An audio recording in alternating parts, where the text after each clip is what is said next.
Big Sky Breakdown, SkylineSportsMT.com. Tom Stuber back for another week. And wow, what a week it's going to be. Crazy. But I want to start with asking about the last couple of weeks there in Bozeman. Just sort of weird games for Montana State. They had the huge win in Yeah, Missoula. They played so well. And then they've had spurts of playing well the last couple of weeks. And winning playoff games is nothing to snuff at. But they've just had some weird circumstances and like some things that are uncharacteristic of their team. So what have you thought of just the last 2 weeks in Bozeman? yeah. Well, usually it's when both teams make the playoffs, it's the team that loses that goes to their playoff game and struggles and is still distracted, I guess, from having lost the Cat Grizz game. But it seems like it was just a big role reversal for both teams, and the gate that loss maybe got the Grizz more focused and they played better. And the Cats, on the other hand, just oddly enough, you would think that win would springboard them into the playoffs. But I think one thing is, I think Yale just flat caught them off guard. I mean, they caught me off guard. I mean, some of the players for Yale were, legit good players, and they, played really good defense. I even thought Stephen F. Austin was very impressive on defense. I mean, they, especially there in the first half, even though the Cats had 24 points, the Cats got most of that stuff off of, kind of crazy plays and whatnot. But yeah, I don't know. I don't know what to make of it exactly. You look at the numbers, like the Bobcats gave up 28 points to the Grizzlies. That was by far the most points they gave up to any FCS team in regulation. They gave up 30 to South Dakota State, but that was 13 points in overtime. So, the Grizz scored 28 on them, and then they come back against Yale and hold them to 13, which was, pretty good. And one of those touchdowns was kind of self-inflicted when Lamson fumbled there at midfield and they got a short field to go on. But, then they come out in the first half and they're bend but don't break against Stephen F. Austin. They made the turnovers when after Stephen F. Austin drove a few times there in the first half, but they were looking like they're going into the half with giving up nothing, 24 to nothing at halftime, and then they give up that touchdown. It was just like the Cat Grizz game. They gave up a touchdown on the last drive of the half, and then they gave up another touchdown on the first drive of the second half. And the next, it's 24 to 14 now, but they did a little bit better job of managing that in the second half. But, it was, I think Vegan called it clunky, and it definitely was, it was just a clunky thing. And I sit there and scratch my head. Well, they gave up, 2 games, they gave up 28 points. One of them at home, is the defense going south? Is something wrong here? And they've had a few injuries there. But at the same time, when you go in and, dig into the numbers, and my favorite number is yards per play. I think that's the one that's, it's got the most data into it. It's, it isn't yards per game or points per game and stuff like that. It's a little bit more telling, in my opinion. And when you go in and look at that, the Cat defense is, they gave up 4.7 yards per play during the season. They gave up 4.8 yards in those 2 games combined. So I'm sitting here thinking that maybe, something's going wrong with the defense, but on the other hand, they're also performing exactly like they did all year. So, so there's not much of an answer for you other than just more confusion to the matter. Great game out there today, boys. That was awesome. Yes, sir. Yes, sir. Hey, guys, check it out. We got the new 5th quarter jerseys and a note from Tommy. Tommy says, best of luck this season, and remember to keep the 5th quarter tradition alive. Whoa! Hey, guys, look. We made it to the R-Bar. I'm already ready to go. Our plays are on fire today, boys. Yeah, so these wings. And the drinks are secured. Cheers to our bar. 5th quarter. Meet the MSU players here at the R-Bar after every home game. Bobcat Nation, we're so proud to have played for Montana State. And wouldn't be where we are today without this program. Now it's our turn to give back. Bobcat Collective is making a real difference for current and future athletes. Montana State gave us a foundation to pursue our NFL dreams. Join us in building something special, because when we invest in our athletes, we invest in the future of Bobcat football. Go Cats. Go Cats. Go Cats. Go Cats. Join the collective today. Go Cats.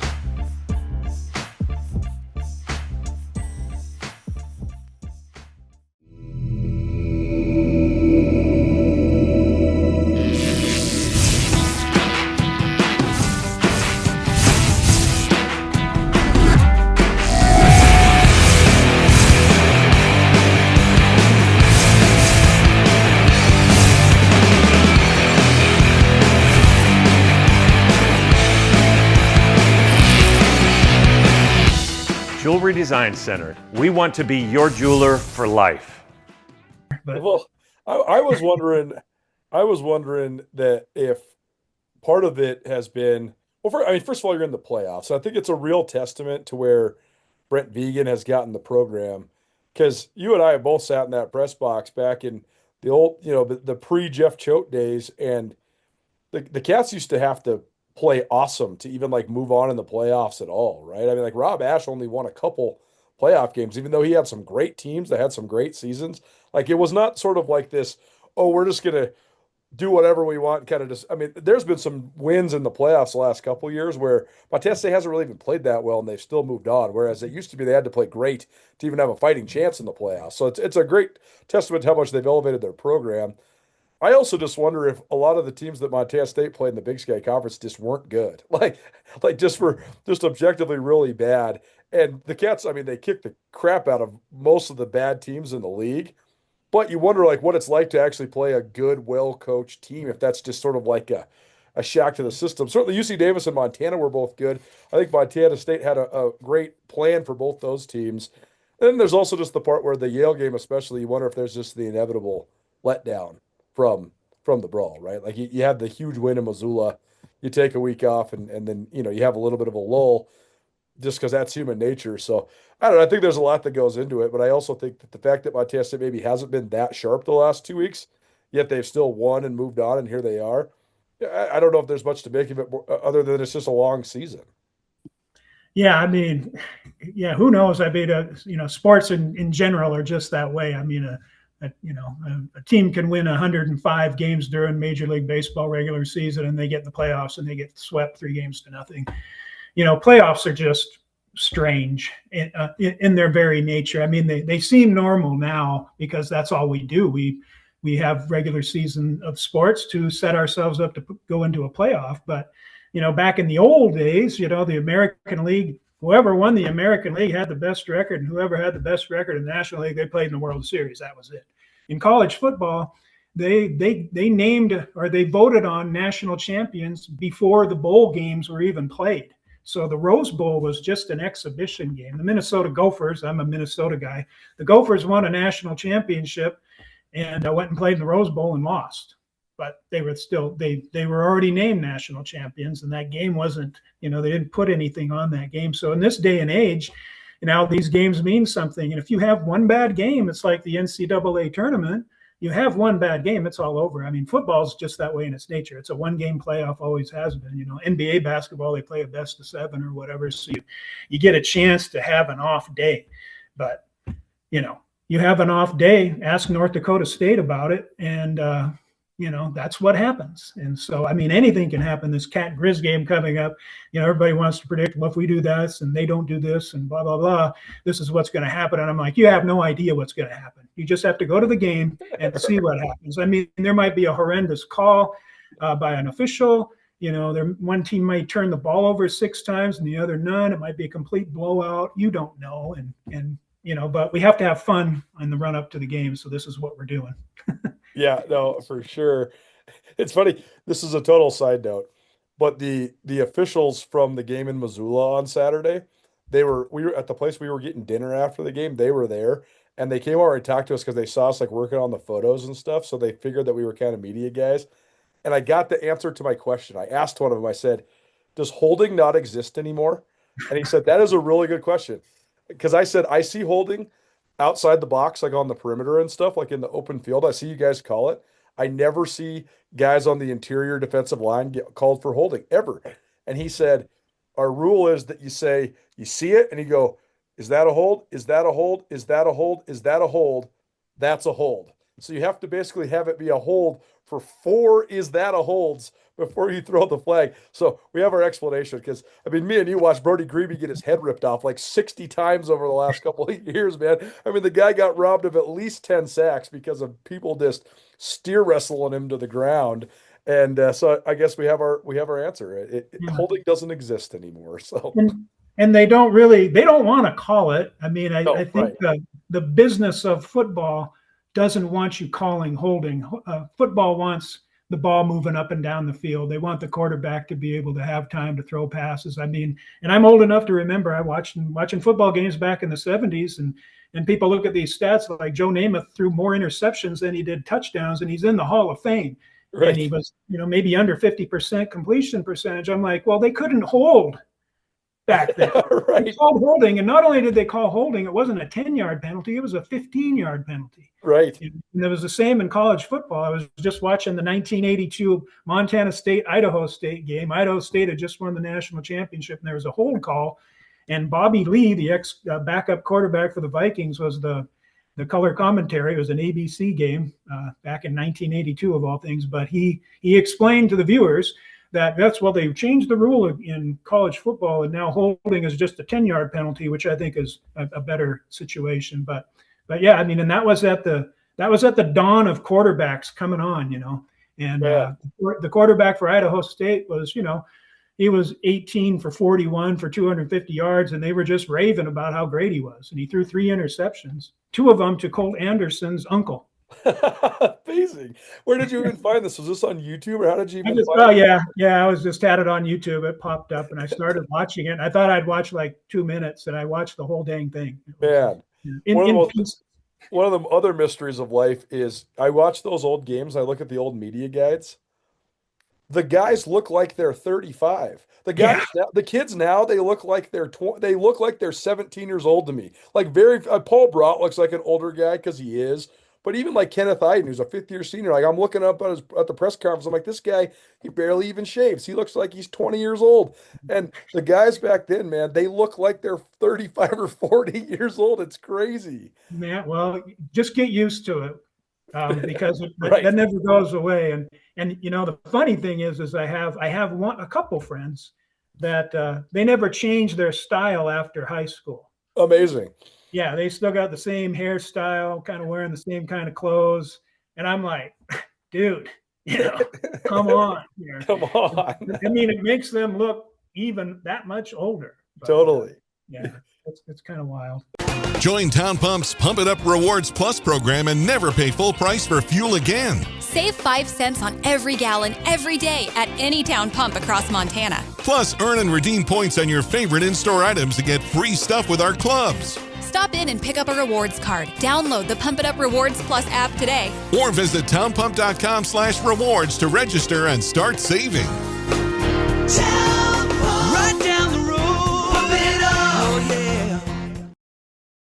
Shine Beer Sanctuary is leading the charge when it comes to promoting beer culture in Montana. Located at the corner of Church and Main and downtown Bozeman, the locally owned and operated tap house and bottle shop has the best beer selection in the Treasure State. The bar has 32 rotating beers on tap with everything from Duvel to local ciders, gluten-free beers, and non-alcoholic options. The bottle shop has more than 400 beer offerings from all over the world, and Shine offers Cicerone-trained beer guides. Come enjoy beer heaven at Shine Beer Sanctuary in Bozeman. Yo, Tara, what up, E? What's going on? Man, those are some nice medals. Yeah, man, these are hard to come by. Yeah, well, I've got 2 of them. That's nothing like going to March Madness, though. We did go to a national championship. Okay, guys, whatever. Let's just get on the Montana party bus and head over to Press Box for lunch. Yeah. Nuanez Now and the Big Sky Breakdown podcast series, bringing you the best in University of Montana and Big Sky Conference coverage. Thanks so much to our loyal sponsors, the Montana Party Bus, the Press Box, and Orange Media. Hey, cheers to you guys, man. Cheers to Montana. Cheers to chasing more championships. There y'all go, man. No, it's so funny, man. It's a hilarious dynamic. So, what do you think of just the pressure that both these teams have on them now coming into this rivalry game? Yeah. I mean, it's sad in a way. I mean, I feel bad for both teams already because somebody's going to lose this game. It's inevitable, right?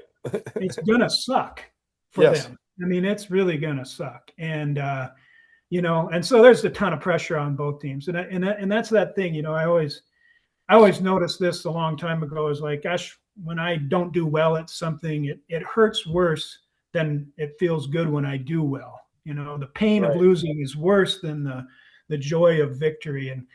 And it's it's just too bad. I mean, I think both teams are going to go out there and play their level best and give 100% and have nothing to feel bad about after the game, regardless of what the score is. But yeah, the pressure thing. I mean,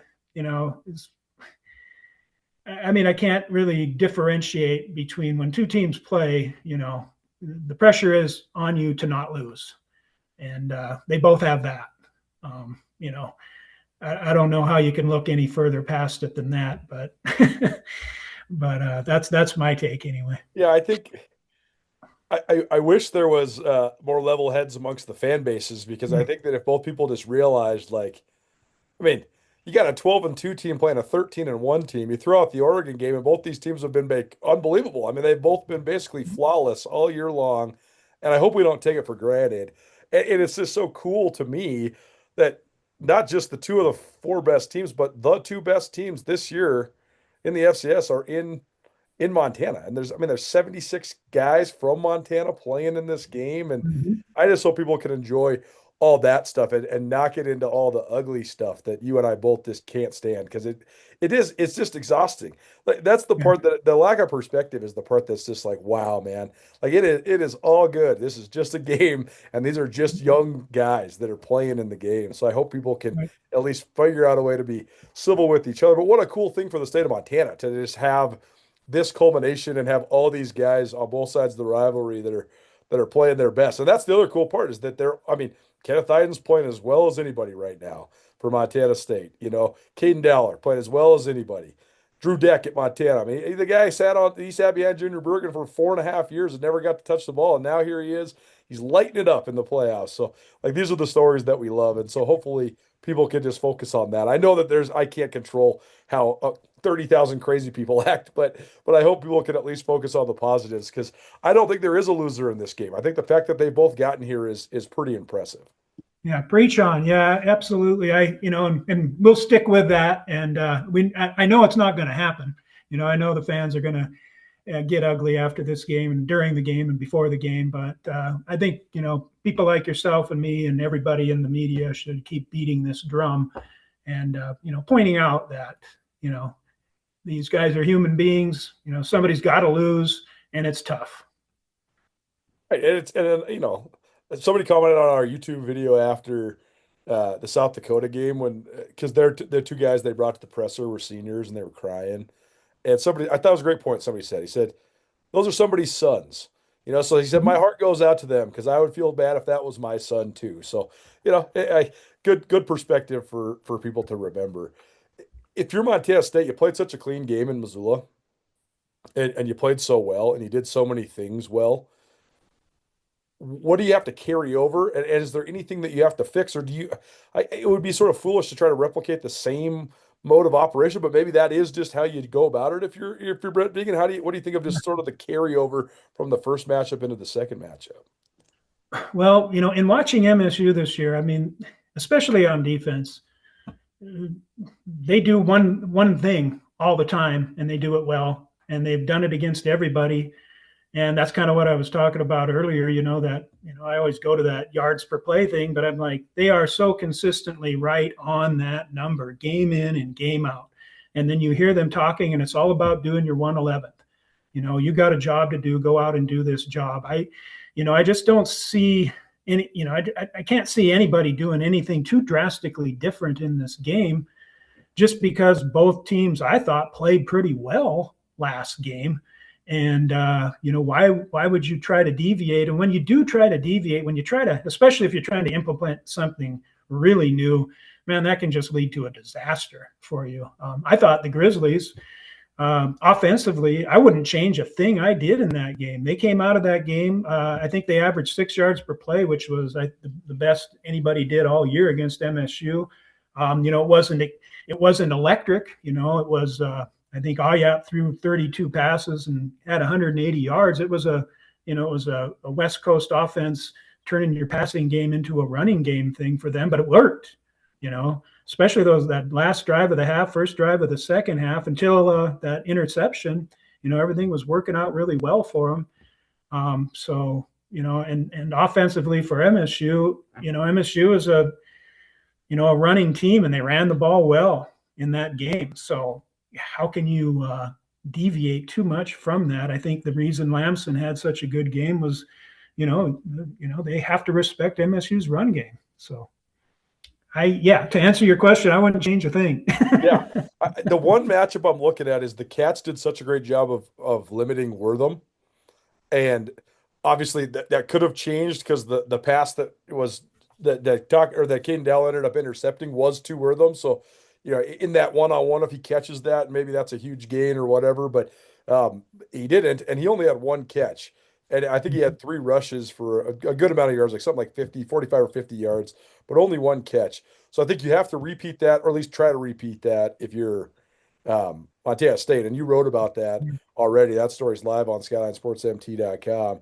And then I think if you're the Grizz, I mean, it's already been a point of emphasis, right? Like these last 2 weeks, they've been so explosive offensively because Michael Wortham has been so explosive offensively. I think he's got 20 catches for 300 something yards and 4 touchdowns over the last 2 weeks. So they've been feeding him the rock the last couple since then. So I think that's one key matchup where if you're the Grizz, you hope it goes better. If you're the Cats, you want to do the exact same thing as you did last time. Right. But I mean, on that same point, did Wortham not get the ball very much against the Cats because of what the Cats were doing and just what they're playing? And the coaches are seeing that. Are we going to force the ball to him and have incompletions or interceptions or other issues, or do we take what they give? And so they get into the South Dakota State games. Were those games big for him because South Dakota State and USD didn't play anything similar to what MSU was doing? I mean, this is the fog of football kind of deal. It's Totally. like there's so much going on the sidelines and in the locker rooms and during prep during the week and stuff that it's hard for you to dissect it in the game, in a black and white kind of way, Well, and that's the thing too, is there's so many plays in a game. And when your teams of this caliber, like you have such great talent, it's impossible to take away everything, right? Like you have to kind of pick your poison, right? Like the Grizz did, or the Cats did do a good job taking away Wortham. Well, Brooks Davis had one of the best games of his career. He caught like 10 passes. Gilman rushed for over 100 yards. So, it's kind of like one or the other. It's the same thing on the other side too. If you're the Grizz, they had such a defined plan to take Taco Dowler out of the game. Okay, they limited him, but Julius Davis and Justin Lamson both rushed for 100 yards. That was the give and take, right? As Lamson killed them in the run game because they were so focused on taking away some of the other superstars. That's the other matchup I'm really watching too is Lamson. Like, is Lamson prepared for another one of these? Because he played flawless in Missoula. Can he do it again? Yeah. Well, and the thing with Lamson too is go ahead and focus on Taco Dowler. I mean, a lot of the games this year, Lamson's completed passes to 8, 9, 10, 11 different receivers, So he's, you could take away Taco Dowler, but I mean, does he care? It doesn't look like it. I think sometimes Lamson just gets out of sync, and I don't know what, he's done. That's happened a couple of times. I have no idea why. I don't know what caused him. He was a little out of sync against Cal Poly. He was a little out of sync against UC Davis and Mercyhurst, but I mean, do you know? I think sometimes it's when there's this is from my only semi-sophisticated eye, but it seems if teams switch coverages on him quite a bit, and especially if it's coverages that maybe they weren't expecting, like that's what I saw against Yale, and he sort of mentioned Vegan mentioned it in passing about Lamson for the Yale game. He said, hey, they ran a couple combo coverages that we had not seen on film. And I think that's what you get from an Ivy League is that you can just say, hey, boys, we're going to learn this defense in 4 days. And then we're going to run it in Bozeman, and we're just, let the chips fall where they may because we got nothing to lose. Let's go do it. And I think that because he was like almost glitching out against Yale, right? He had like a couple where he got through his reads and then he like panicked and like threw it was like how Malott used to be when Malott would get too wound tight and he would throw like these grounders or he'd throw it into the stadium because he was just too fired up. Lamson looked like that. He was almost like not processing it right. So I don't know if it's just the coverages or what, but that's all to say that, also nobody's perfect and he's been nearly perfect in like 10 of his 14 starts this year. So sometimes I think maybe it's just the ebbs and flows of just being a human too. But I do think switched coverages is a part of it. That's the one thing too, though. A number one factor for the Grizz I think could be different in this game is that Keon Loud is back, and he's a great defensive back, but it also helps them switch their coverage stuff up quite a bit. So I wonder if there is some stuff that maybe Montana hasn't shown, or that they've only shown for a couple weeks that Montana State has to encounter. I do think Lamson, though, is one of definitely the key factors for Montana State in this game.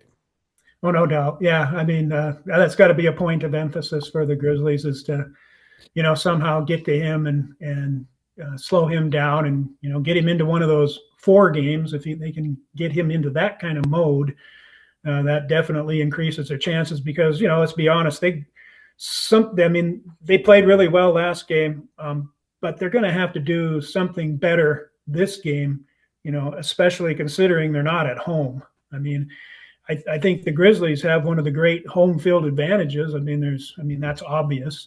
But when a team has that good of a home field advantage, playing on the road is, so it's just such a different setting and a different scene for them. And we've kind of seen that in the last few Cat Grizz games down there in Bozeman too, where you didn't really think that this game was going to be a blowout going in. Sure. I think the one year, 2019, Troy Anderson didn't even play.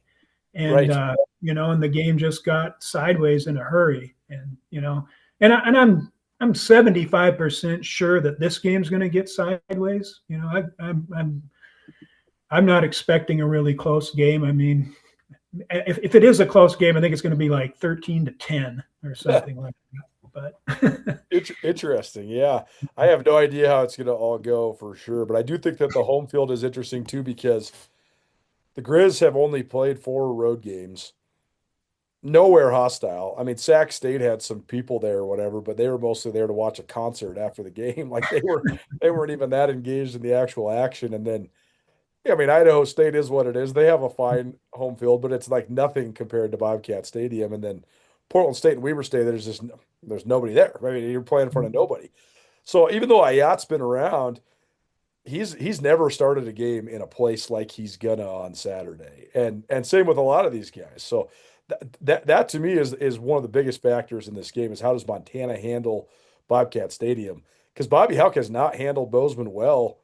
And it's not just the second stint, right? I mean, right. It's only the 2007 and 2009 games when Rob Ash was in the midst of rebuilding the whole thing at Montana State where Montana came to Bozeman and whooped up on the Cats. Other than that, I mean, Kramer beat Bobby both times in Bozeman, and Bobby hasn't won in Bozeman since he got back. So I think that is an enormous factor, is how do you shake that if you're the Grizz, and how do you continue that if you're the Cats? Yeah, Bobby Hauck's been Bobby Hauck since the first day he took that job at U of M. And I haven't seen any change until going into the Cat Grizz game 1.0 this year. He was, he was just more business-like. I mean, all of his other press conferences before Cat Grizz, he's always throwing some jabs in there, and we dominated this series for 100 and some years, and we're going to keep it that way, kind of, saying stuff like that. And this year there was none of that.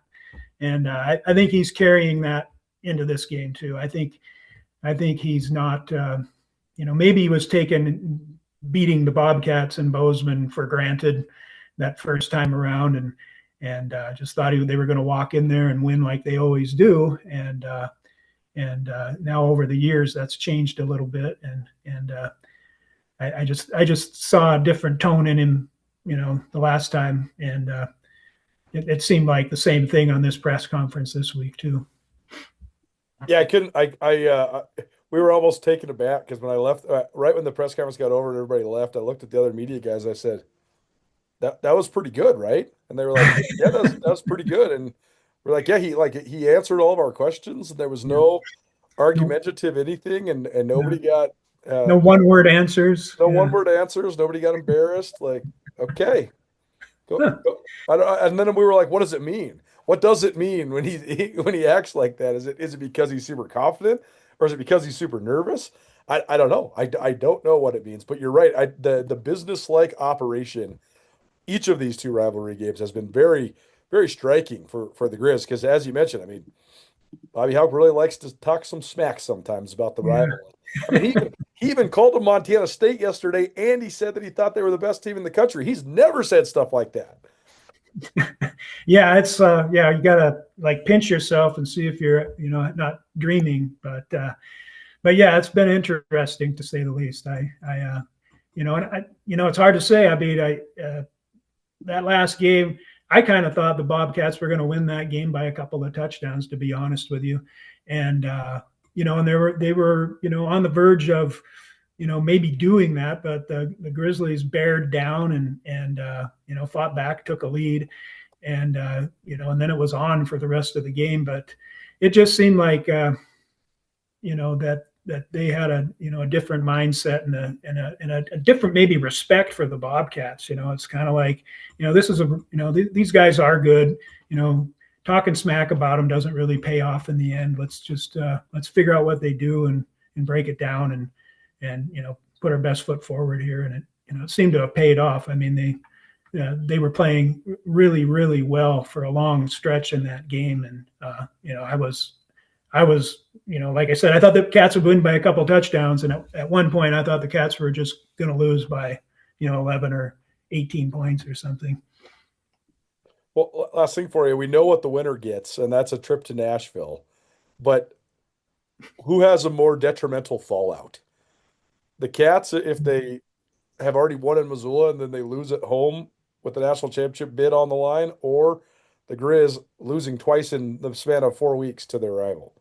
Well, the Bobcats should. I mean, the Bobcats have been, fairly dominant and, really good for the last 6 or 7 years. I mean, this is their 5th trip to the semis.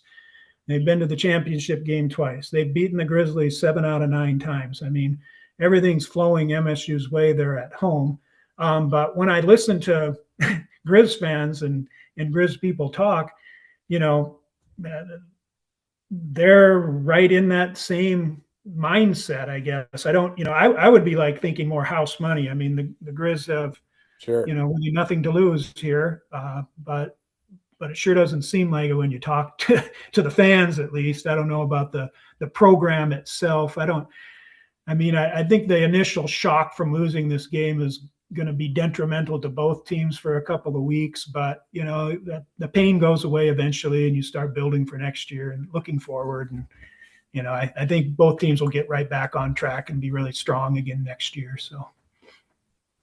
Well, it should be fun. Can't wait to be back at Bobcat Stadium and looking forward to sitting next to you in the press box, man. Thanks for the time and good luck with the week, and we'll see you here in a couple days.